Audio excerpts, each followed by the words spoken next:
I've loved peonies since I was a little kid. We had them in my garden back in New York outside of the city. My mom had a couple of the classic pink Sarah Bernhardts, which are right here behind me. Not quite in bloom yet, but yeah, I just remember those peonies really fondly and bringing them into the house. And I mean, I remember going out and picking the giant pink flowers that were the size of my head. So it's kind of fun to grow them now. Down here in Homer, we actually have the latest harvest in the state because of the cool maritime climate.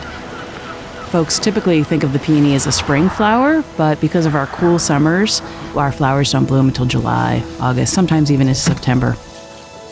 So we have farms that are down at sea level all the way up to 1,500 feet elevation, and so that staggers the bloom and the harvest quite a bit.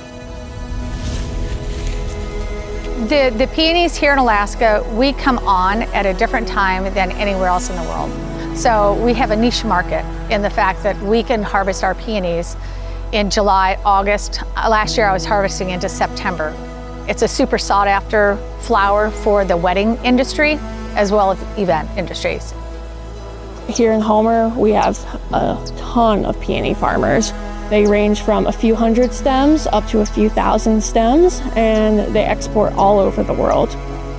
Initially, the whole idea was the peony farmer dream of wholesale stems, you know, getting $10 a stem, and I was going to be a millionaire. What we found is that, you know, getting those stems to market is really challenging, and finding the markets is really challenging. But Homer people really like flowers. There's weddings happening and there's florists counting on our product. And when we don't have anything to harvest, you got to scramble. The reality is it's a lot more work than many of us had anticipated.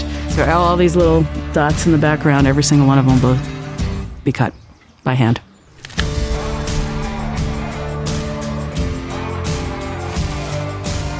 Now that I'm in the thick of it and this is what I do full time, I think I was a little delusional. And there is a lot of work that goes into it, but it is very well worth it. And there are tons of resources. As time went on, I learned about different programs through NRCS, and that's what kind of inspired me to grow peonies in the first place. The high tunnels will produce the peonies earlier in the season before the other farmers that are growing outside are harvesting. Because I'll bring my flowers in about 3 to 4 weeks before the other ones start coming in. The goal is to extend the season pretty much as long as we can. I have no doubt that without NRCS, I would not be on this scale at all. No way. I'd still be trying to grow tomatoes. No. So this irrigation system behind me is as key a component to this farm's operation as anything else. The needs of a small-scale farm like this are profound, and it'll make or break your business, for sure. Our farm uses anywhere from 800 to 1,500 gallons of water a day in the heat of the season. That's a lot of water. If you're hand watering, you're gonna miss something. So having something that's consistent is really key.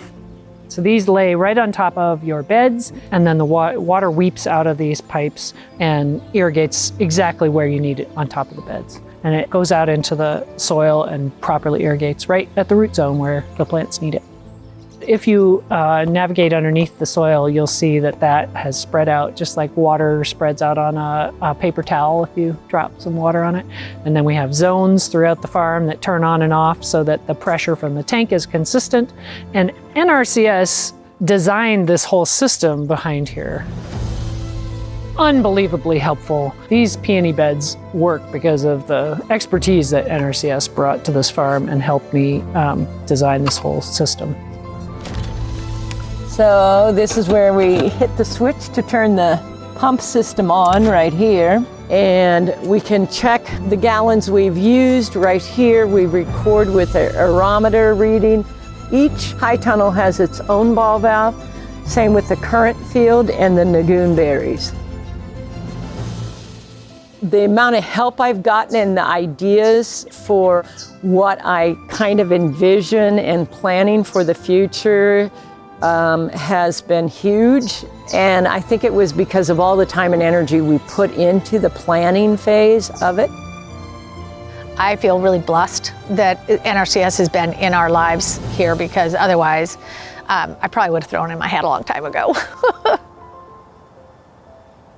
Well, I think the support from NRCS has been really helpful. The technical support, the financial support, helping to plan really does take infrastructure. And so I'm grateful for the cost share programs with the USDA to help us get going, to be quite frank. I mean, it's our goal in becoming more sustainable, not just being sustainable and growing, but being sustainable as a business, and a business that we can actually continue to maintain.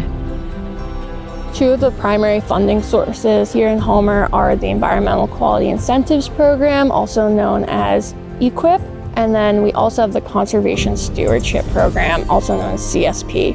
Essentially, that means things like your high tunnels and your irrigation systems getting physical infrastructure on the ground, or if they have invasive species on their property, we can help manage it and helping offset some of those costs through financial assistance.